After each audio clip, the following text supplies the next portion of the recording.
Hello my dear students, welcome to maths mentor classes. मैं हूं Ravi Reddy, the lecturer of mathematics. बहुत बहुत स्वागत है आप सबका मेरे यूट्यूब चैनल में। बच्चों, आज की जो क्लास है क्लास 10th की ज्योमेट्री के लिए है। सिमिलर ट्रायंगल्स का बहुत इंपॉर्टेंट थ्योरम है बेसिक प्रोपोर्शनलिटी थ्योरम, जिसे एंशिएंट ग्रीक मैथमेटिशियन थेल्स ने दिया था, तो इसे थेल्स थ्योरम कहा जाता है। ये बहुत ही इंपॉर्टेंट प्रॉपर्टी है किसी भी ट्रायंगल पर। ये जो बेसिक प्रोपोर्शनलिटी थ्योरम यानी बीपीटी थ्योरम जो है बोर्ड्स में 4 नंबर पे पूछी जाती है और बहुत सारे बच्चों को ये दिक्कत देती है। किस लिए? क्योंकि इसके जो ट्रायंगल है उसमें जो ट्रायंगल से जुड़ी हुई कुछ बातें हैं वो या तो 9th क्लास की कमजोरी की वजह से हैं या फिगर को ठीक से एक्सप्लेन ना कर पाने की वजह से। मैं आज आपको इस ट्रायंगल और इस बीपीटी को इतनी मजेदार तरीके से, इतनी इंटरेस्टिंग बनाऊंगा कि आप एक बार में बहुत अच्छे से सीख जाएंगे। और साथ के साथ 2-3 बार प्रैक्टिस कर लेना, बिल्कुल ये 4 नंबर आपके पक्के हो गए। कुछ एनिमेशन, कुछ इजी तरीके ऐसे लेकर आया हूं मैं इस थ्योरम को बताने के लिए कि आप सच में बहुत खुश होंगे, आपकी लर्निंग बहुत अच्छी होगी और आपको बहुत फन करने को मिलेगा। तो चलिए आज की इस थ्योरम को शुरू करते हैं। सबसे पहले बेसिक प्रोपोर्शनलिटी थ्योरम शुरू करने से पहले मैं आपको बता दूं कि हमें 2-3 बातों की जानकारी जरूरी है। ठीक है, 9th क्लास के कुछ कॉन्सेप्ट्स देखने हैं हमें। सबसे पहले मैं आपको बताऊं कि हमें देखने हैं एरिया ऑफ ट्रायंगल से जुड़ी हुई कुछ बातें। तो चलिए, एरिया ऑफ ट्रायंगल से कुछ जुड़ी हुई बातें कैसे, हमें जानना है कि एरिया ऑफ ट्रायंगल क्या होता है। ठीक है बच्चों, बिल्कुल बने रहना लास्ट तक। और एक काम करें, सबसे पहले लाइक कर दें और अपनी प्रेजेंस को जाहिर करें। ठीक है बेटा, बिल्कुल। तो चलिए आगे बढ़ते हैं। एरिया ऑफ ट्रायंगल क्या होता है? कर दिया आपने लाइक? बिल्कुल सही। Area of acute angle triangle, किसी भी ट्रायंगल का जो एरिया होता है वो एक ही फॉर्मूला होता है। क्या है वो? Half base into height. Clear? तो एक्यूट एंगल क्यों कहा? एक्यूट का मतलब होता है 90 डिग्री से जो कम होते हैं वो एक्यूट एंगल ट्रायंगल कहलाते हैं। देखिए, इस तरह की ट्रायंगल में बेस अगर एक ट्रायंगल की बात करूं, मैं आपको बिल्कुल आसानी से समझाऊं। एक ट्रायंगल में 3 वर्टेक्स होते हैं बेटे। जब आप बेस लेते हो तो 2 वर्टेक्स बिजी हो गए इसमें, ठीक है, तीसरा वर्टेक्स खाली होता है। उस वर्टेक्स से परपेंडिकुलर डालनी है इस बेस पर, जिसको आपने बेस समझा। 2 पॉइंट है आपके पास, 2 पॉइंट से बेस बनाया आपने, ठीक है। तीसरा पॉइंट जो फ्री है उस पॉइंट से इस बेस पर आपको परपेंडिकुलर डालना है। आप इस बात को याद रखना, आपको आगे में बहुत जरूरत पड़ने वाली है। तो आइए, इस ट्रायंगल में क्या है, मैंने BC को बेस मानता हूं, मान लो, तो A वर्टेक्स से परपेंडिकुलर डाला AD। क्लियर? परपेंडिकुलर का साइन है, यानी AD परपेंडिकुलर BC हो तो क्या होगा बेटे? Area of triangle ABC half BC into AD। Clear? BC into AD ले लिया हमने। चलिए दूसरी तरीके से सीखे। इसी ट्रायंगल का एरिया अगर दूसरे तरीके से देखते हैं, जैसा कि बेस मैंने AB ले लिया, मान लो बेस AB लेता हूं तो C मेरा परपेंडिकुलर हो गया, यानी AB पर परपेंडिकुलर C से लेंगे आपकी बात, क्योंकि C फ्री वर्टेक्स है। C से जो एल्टीट्यूड आएगा उसे हम लोग कंसीडर करते हैं, यानी हाफ AB इंटू C। ये हो गया एक्यूट एंगल का एरिया। आइए ऑब्ट्यूस एंगल। ऑब्ट्यूस किसे कहते हैं बेटे? जिसका एंगल 90 प्लस हो, कोई भी एंगल 90 प्लस हो तो उसे ऑब्ट्यूस एंगल कहते हैं। तो ऑब्ट्यूस एंगल ट्रायंगल में, ठीक है, जैसे कि मान लीजिए ट्रायंगल ऐसे बनी हुई हो, थोड़ा सा इंतजार करना, आगे बहुत इंटरेस्टिंग आपको बताने वाला हूं ट्रायंगल से कुछ जुड़ी हुई बातें। इस ट्रायंगल को आप देख रहे हैं 90 प्लस में, आपने क्या देखा बेटा? एरिया कैसे निकलेगा? Area of obtuse angle. ठीक है, area of obtuse angle triangle को कैसे निकालेंगे? Half base into height. बिल्कुल सिंपल। आपने बेस BC लेते हो मान लो, तो एल्टीट्यूड आ जाएगी A से। मैंने क्या कहा? आपने 2 वर्टेक्स के साथ जिसको बेस माना, तीसरा वर्टेक्स से एल्टीट्यूड आएगा। लेकिन मान लो इसी ट्रायंगल को अगर मैं रोटेट कर देता हूं, ऐसे घुमा देता हूं, ठीक है, मैंने कई बार आपको ट्रायंगल घुमा के देखा, अभी फिलहाल देखिए, आगे आपको बताऊंगा मैं। इस ट्रायंगल को मान लीजिए ऐसे रोटेट कर देते हैं तो बेटा AB साइड आ गई ऐसे और C पॉइंट आ गया यहां। अगर आप इस ट्रायंगल पे नोटिस करते हैं, ठीक है, आप इस ट्रायंगल को देखें, इस ट्रायंगल को अगर आप नोटिस करते हो तो अब क्या होगा? अगर मैंने बेस AB लेना चाहा, मान लीजिए AB को मैंने बेस को AB लेना चाहा,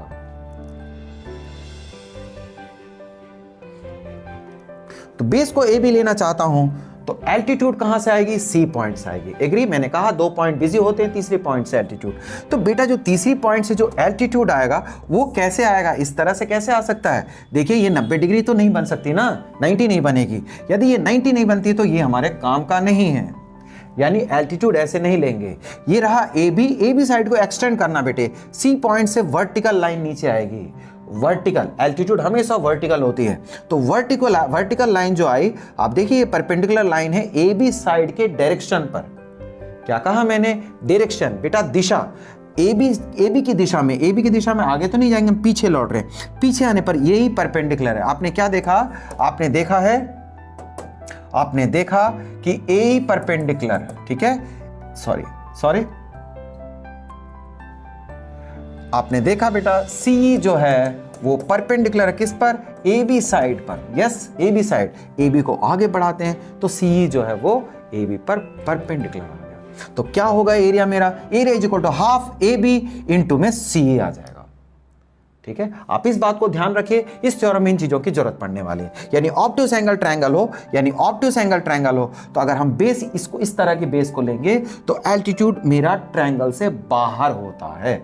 ठीक है, क्या बोला मैंने? यानी एक ट्रायंगल आप देख रहे हैं, एक ट्रायंगल इस शेप का देख रहे हैं बेटे, ठीक है, इस शेप का देख रहे हैं ट्रायंगल, तो जो बेस अगर इसको लेते हो आप तो एल्टीट्यूड जो है ट्रायंगल से बाहर का आएगा, यानी बेस इनटू हाइट।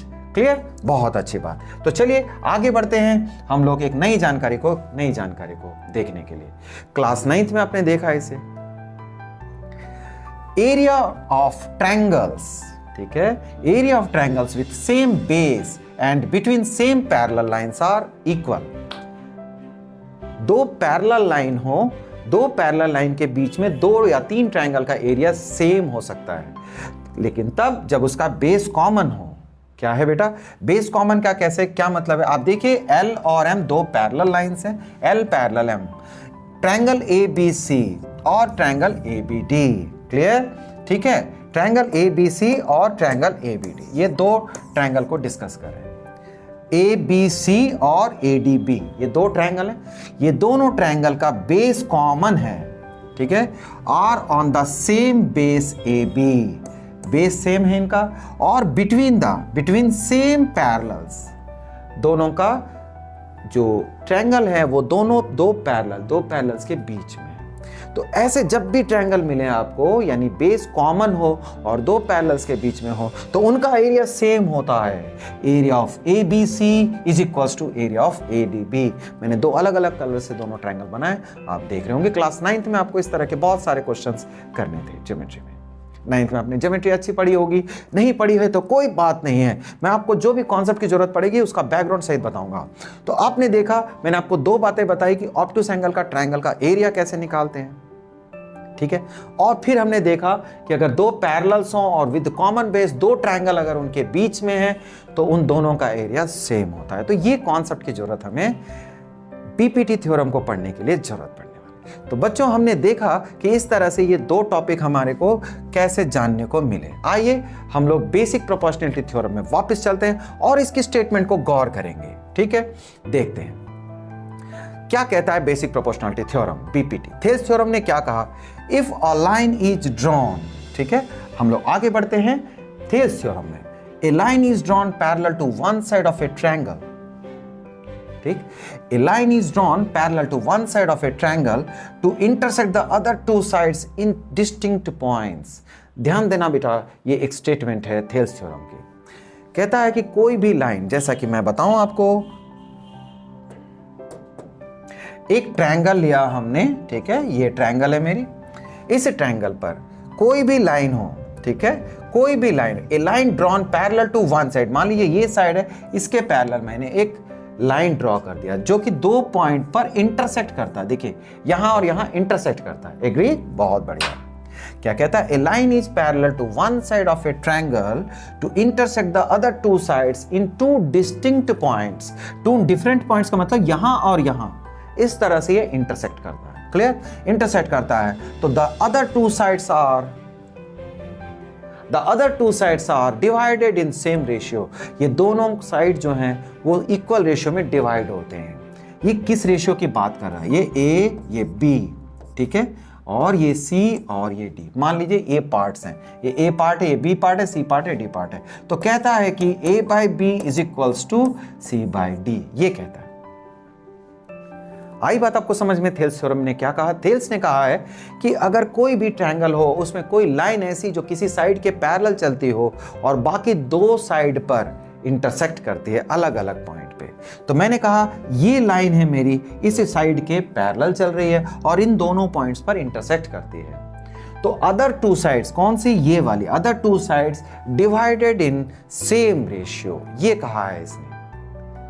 ठीक है, तो ये बात को अगर हम समझ पा रहे हैं तो आइए हम लोग थेल्स थ्योरम में आगे बढ़ते हैं इन बातों को समझने के लिए।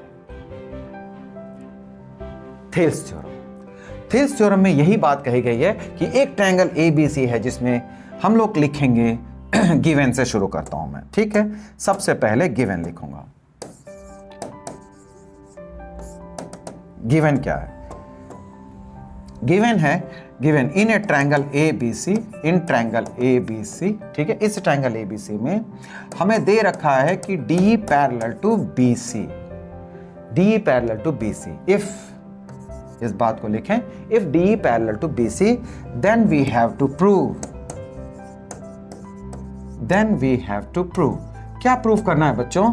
हमें प्रूव करना है AD, ठीक है, AD अपॉन में BD, clear? This side upon में this side is equals to दूसरी तरफ AE अपॉन में C, ये हम लोग प्रूफ करने वाले। Clear? This we are going to prove this. The divided parts are in same ratio और इक्वल रेशियो, AD अपॉन में BD, AE अपॉन में C। हम इस चीज को प्रूफ करने वाले हैं। तो यदि इस चीज को प्रूफ करने वाले हैं तो हमें कुछ कंस्ट्रक्शन की जरूरत पड़ने वाली है। ठीक है, हमने गिवन स्टेटमेंट में ये लिख लिया। आइए कंस्ट्रक्शन में क्या करेंगे, कंस्ट्रक्शन में देखते हैं। कंस्ट्रक्शन पार्ट में हम लोगों को कुछ काम करना है।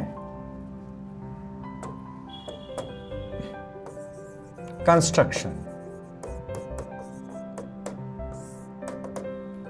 कंस्ट्रक्शन में हम क्या करेंगे बच्चों? कंस्ट्रक्शन में हमने कर दिया, देखिए पतली लाइनों से आप देख रहे हैं, फिगर में आपको दिख रहा है। वेल, तो D से परपेंडिकुलर DM परपेंडिकुलर डालेंगे और EN परपेंडिकुलर लेंगे, यानी ड्रॉ, सबसे पहले आप बोलना draw DM perpendicular to AE, बहुत अच्छी बात। और इसी तरह से EN परपेंडिकुलर AD, ठीक है, एंड लिख दिया आपने। ये दो परपेंडिकुलर्स आपने ड्रॉ कर लिया। एंड नाउ इसके बाद आप कहना ज्वाइन कर दिया आपने, किसे? आपने B ज्वाइन कर दिया एंड CD, इन दोनों को ज्वाइन कर दिया बच्चों। ठीक है, हमने B और CD दोनों को ज्वाइन कर लिया। वेल, अब आगे बढ़ते हैं। हमें फोकस कहां रखना है अपने आगे के प्रोसेस में, यानी हम प्रूफ में आगे बढ़ते हैं अब। ठीक है, अब आ गया प्रूफ। प्रूफ में हम क्या देखने वाले हैं? प्रूफ में हम लोग गौर करेंगे वो साइड्स लेने, वो साइड्स आए जिनकी जरूरत हमें है। क्या मतलब है? AD और BD आपने देखा, पहले आप देख लें, AD और BD ये दो साइड हमें जरूरत है। तो ये दोनों साइडों के लिए हम इन दोनों साइड को सुरक्षित करेंगे। ये दो साइड, हम वैसे ट्रायंगल्स का जिक्र करेंगे जिसमें ये दोनों साइड आते हैं। बिल्कुल, आइए एरिया ऑफ ट्रायंगल ADE,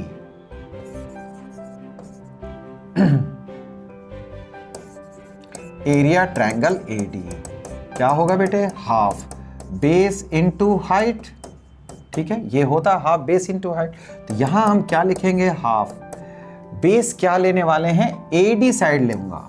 ठीक है, हम बेस तो कुछ भी ले सकते हैं, बिल्कुल यहां जरूरत है AD की, तो हम AD लेंगे बच्चों। याद रखिएगा, AD साइड मैंने क्यों लिया? क्योंकि मुझे थ्योरम में प्रूफ करना है।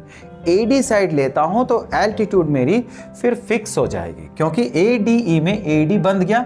अब E वर्टेक्स फ्री है, तो E से जो एल्टीट्यूड आएगी, यानी E से जो परपेंडिकुलर आएगा उसे लेना है। यहां क्या है? वो EN। ठीक है, ये मेरा एल्टीट्यूड है। बहुत बढ़िया बात। ठीक है, अब ये चीज देख लिया। आइए आगे बढ़ते हैं। अब कुछ बताने की बारी है, something very interesting, area of BDE। हम इसको देखने वाले हैं बच्चों। एरिया ऑफ BDE क्या होगा? तो एरिया ऑफ BDE को समझने के लिए हमें कुछ थोड़े बहुत एनिमेशंस को देखते हैं। आइए,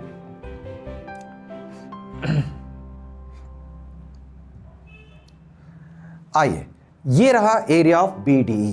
अगर एरिया ऑफ BDE की निकालनी, एरिया निकालना हो, ठीक है, तो आइए हम लोग कुछ समझने की कोशिश करते हैं। एरिया ऑफ BDE, इसके बारे में हम लोग डिस्कस करेंगे। तो अगर डिस्कस करना हो तो देखो, area of B D E. ठीक है बेटा, तो बी डी कौन सा है मेरा, जब मैंने इसको रोटेट कर दिया, ठीक है, और मैंने इसको रोटेट कर दिया है, तो आइए ये मेरा बी पॉइंट हो गया और ये मेरा डी पॉइंट हो गया बेटा, ये डी पॉइंट हो गया और ये है मेरा ई पॉइंट। एग्री? आपको बहुत अच्छे से दिख रहा होगा।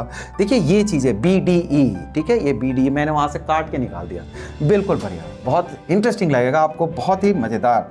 तो आइए अब जब देख रहे हैं हम लोग बी डी साइड लेना चाहते हैं, area of B D E, ठीक, और मैं चाहता हूँ बेस को मैं बी डी लूँ बेटा।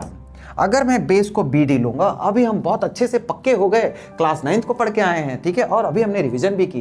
तो बी डी हमने देख लिया, तो बी डी देखा तो परपेंडिकुलर कौन सी होगी, एल्टीट्यूड कौन सी होगी इस ट्रायंगल में, तो एल्टीट्यूड होगी इस तरह की साइड, ये वाली साइड, ठीक है, ये वाली साइड। आप देखिए ये साइड पर एल्टीट्यूड होगी और वो क्या है, इस ट्रायंगल पर जो एल्टीट्यूड है वो ई एन है। ठीक है, आप देखेंगे ये ई एन साइड जो है ये एल्टीट्यूड है। आप इस ट्रायंगल को देखें, इस ट्रायंगल को पूरा मैंने यहां कंस्ट्रक्ट किया है। ठीक है, तो इस तरह की बात को कहा जा रहा है, यानी ये ट्रायंगल में आप इसको देख रहे हो, तो इस पॉइंट से जो परपेंडिकुलर आएगा बीडी को पीछे बढ़ाने पे ये वाली जो साइड है वो एल्टीट्यूड है, यानी एरिया क्या हुआ, बीडी और परपेंडिकुलर मेरा हो जाएगा EN। तो मैं समझता हूं सबसे बेहतर आप समझ पाएंगे इस समय, यानी इस ट्रायंगल का जो एरिया है, यानी अगर आपको अब क्लियर हो गया कि ये वाली जो ट्रायंगल है उसका एरिया हमने कैसे निकाला। ठीक है, तो क्या देखा आपने, area B D into EN। तो आइए वापस चलते हैं अपने थ्योरम में। ठीक है, क्या देखा हमने, area of BDE, area of BDE में मैं लिखूंगा हाफ BD। ठीक है बेटा, बेस को BD ले लिया हमने, अगर ये बेस BD है तो एल्टीट्यूड आएगी EN। ठीक है बेटा, ये आ गया EN। ठीक, अब ये दो चीजें अगर मेरे पास हैं तो मैं चाहता हूं इनका रेशियो कैसे निकालूंगा, देखिएगा, एरिया ADE अपॉन में एरिया BDE। क्लियर, बहुत अच्छी बात। तो इन दोनों को हम डिवाइड में ले लेंगे, AD इंटू EN और इसी तरह से हाफ BD इंटू EN। ठीक है, वेल, तो आप देख सकते हो कुछ तो कैंसिल होगा बेटा, कुछ कैंसिल होने वाला है। ठीक है, कौन कौन सा कैंसिल होगा, हाफ और हाफ कैंसिल हो गया, EN और EN कैंसिल हो गया, क्या बचा मेरे पास, ये बच गया है। ठीक है, कौन सा, एरिया ADE और एरिया BDE। चलिए आगे चलते हैं, हमारे को बच गया है area ADE by area BDE। Well, ये बच गया आपके पास AD अपॉन में BD। इसे इक्वेशन 1 कह देना। ठीक है, इसे इक्वेशन 1 कह दिया। अगेन अब दोबारा चलते हैं, हम लोग सेम बात को दूसरी तरफ लेंगे, यानी AE और CE की जरूरत है, बिल्कुल इसी तरीके से करने वाले हैं बच्चों। अगेन, ठीक है, अगेन में क्या है, एरिया ADE। बच्चों देखना, ADE का एरिया, अब मैं चाहता हूं AE साइड लेना, बिल्कुल ले सकते हैं, हाफ AE।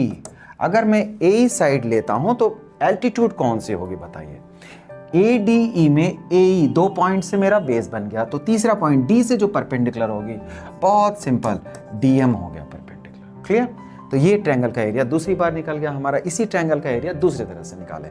आइए अब हम लोग CDE के बारे में चर्चा करेंगे, एरिया DCE, इसका क्या होगा, अगर जानना हो तो आइए हम लोग फिर से एक बार देखना चाहते हैं।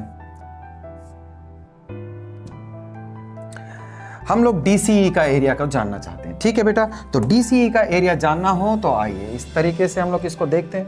DCE का एरिया अगर जानना हो तो इसे हम लोग घुमा दें ऐसे, बिल्कुल, देखिए ये रहा एरिया DCE का। ठीक है, इसमें कौन सा पॉइंट D है, इसमें पॉइंट है D, ये वाली चीज, और E हो गया बेटा, इसको कहेंगे, और C कहेंगे इसे। तो आप समझ सकते हो, अगर मैं C साइड को बेस लेता हूं, अगर C लेना चाहता हूं, जाहिर है मुझे थ्योरम में C चाहिए, है ना। AE और CE चाहिए था, AD और BD ले लिया हमने। CE निकालने के लिए अगर मैं CE बेस लेता हूं तो तीसरे पॉइंट से परपेंडिकुलर इसके अंदर तो नहीं आएगी ना, बिल्कुल नहीं। तो D इसके अंदर नहीं आएगी बेटा, तो ये इसके बाहर यानी इस साइड को हम आगे बढ़ाएंगे और यहां से जो परपेंडिकुलर होगा वो मेरा कहलाएगा DM। जैसा कि आप देख रहे हो ये DM साइड CE को पीछे बढ़ाने पर यानी आगे या पीछे जैसे समझे, CE को आगे बढ़ाने पर जो परपेंडिकुलर है यानी एरिया DCE जो है वो हाफ बेस CE है हमारा, और एल्टीट्यूड जो होगी वो DM होगी। आगे आपको समझ में बिल्कुल आया होगा बेटे। तो मैं ट्रायंगल को आपको काट के दिखा दिया किस तरीके से ये एनिमेशन से आपको बेहतर समझ में आ सकता है। आइए हम लोग पीछे चलें जहां हम लोग काम कर रहे थे। यहां तो एरिया DCE में हमने देखा हाफ बेस क्या है, CE लिया बेटा। अब उसके बाद परपेंडिकुलर मेरा DM है। बहुत खूब, बहुत अच्छी बात। तो चलिए अगेन देयरफॉर अब हम क्या करने वाले हैं, इनको भी डिवाइड में लेंगे। एरिया ADE अपॉन में area DCE is equals to, लिखें इसको हाफ।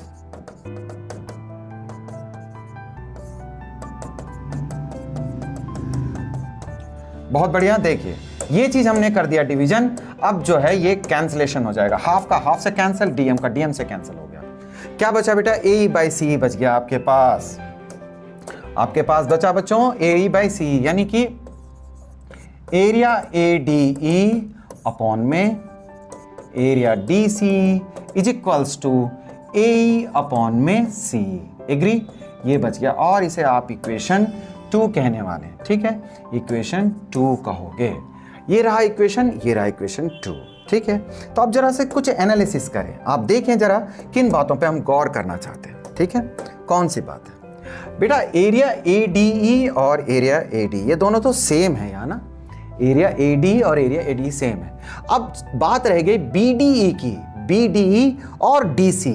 ठीक है, BDE देखिए ये ट्रायंगल है, BDE और DCE। जरा आए इन दोनों ट्रायंगल के बारे में डिस्कस करें। ठीक है, आइए इन दोनों ट्रायंगल के बारे में हम डिस्कस करते हैं।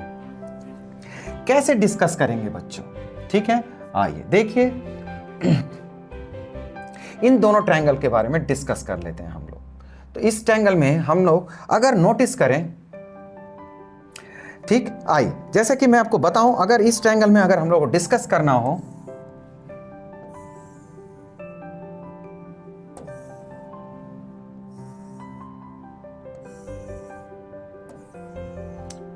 ये आपके पास ट्रायंगल है। वेल, तो मैं कह रहा था,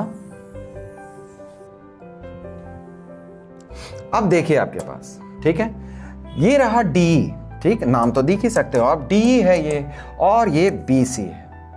तो बेटा DE और BC ये दोनों तो पैरेलल लाइंस हैं, है ना, ये दोनों तो पैरेलल लाइंस हैं। और अगर ये दोनों पैरेलल लाइंस हैं तो जैसे आप इस ट्रायंगल को देखो, ये ट्रायंगल और इसके बाद दूसरा ट्रायंगल मैं दूसरे कलर से लेता हूं। देखिए ये दो ट्रायंगल, ठीक है, ये दो ट्रायंगल के बारे में आप क्या देख रहे हो, देखो DE और BC पैरेलल लाइंस हैं और एक ही बेस DE से ये दोनों ट्रायंगल बने हैं, तो दोनों का एरिया तो सेम होगा। ठीक है, क्या जानते हैं, area of two triangles with same base and between same parallels are equal. Clear, हम लोगों ने अभी देखा, इस चीज को पीछे रिवाइज भी किया, तो अब हम लोग यहां पर उस चीज को सीख रहे हैं नाउ। तो अब हम लोग जहां पर हैं वहां उस चीज को कंटिन्यू करते हैं। हम लोग ने ये देख लिया 1 और 2 में, यानी area of DC area BD दोनों इक्वल होंगे, तो उसे लिखना होगा, हमें एक्सप्लेन करना पड़ेगा। कैसे, देखिए नाउ ट्रायंगल, नाउ आप इस बात को ऐसे लिखिए, सिंस ट्रायंगल ADE, ठीक है, ट्रायंगल BDE, क्या लिखते हैं, BDE, triangle BDE and triangle DCE। ठीक है बेटा, ये दो triangle are lie between same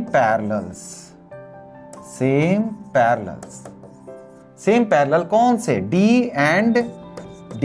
and BC। Clear, D and BC and with common base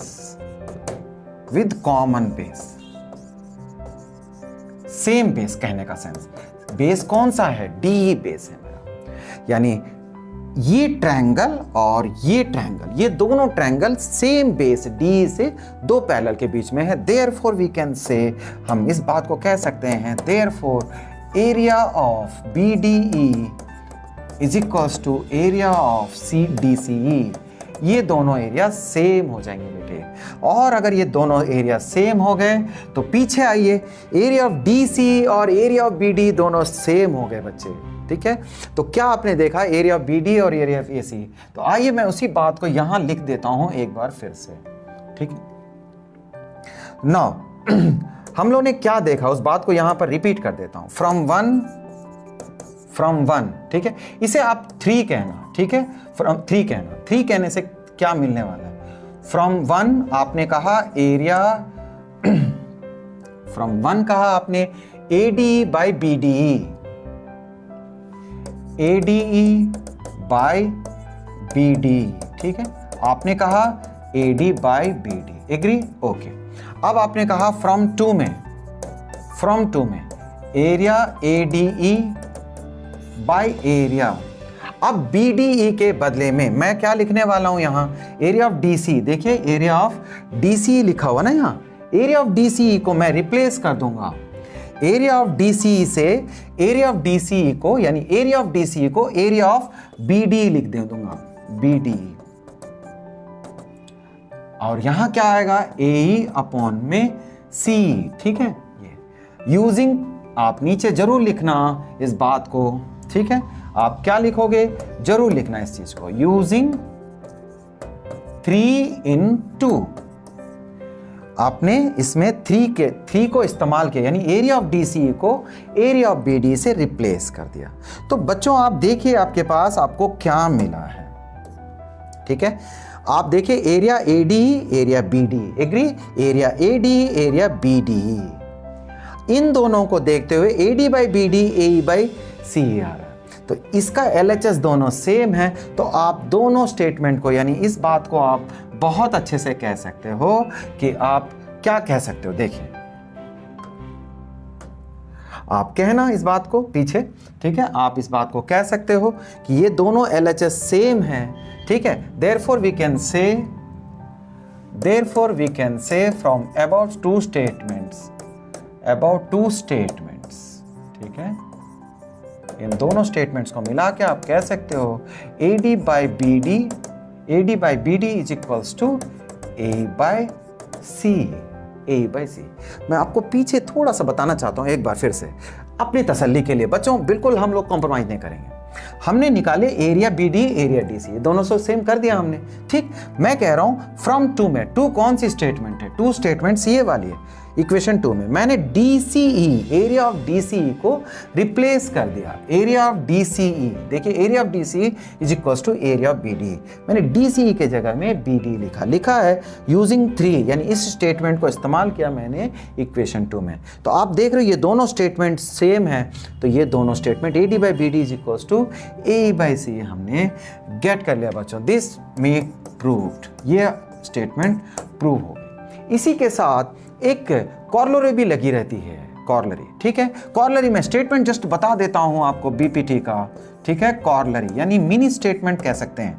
कॉर्लरी क्या होती है, कॉर्लरी ये है कि BPT का कॉर्लरी ये कहता है AD अपॉन में दिस साइड अपॉन में दिस इंटायर साइड AB, ठीक है। और इस तरह से AE अपॉन में AC, एग्री। तो इस तरीके से इसको इस्तेमाल कर सकते हैं, AE अपॉन में AC, यानी AD अपॉन में AB लेंगे, AE अपॉन में AC ले सकते हैं। कॉर्लरी यानी मिनी स्टेटमेंट कह सकते हैं आप इसको।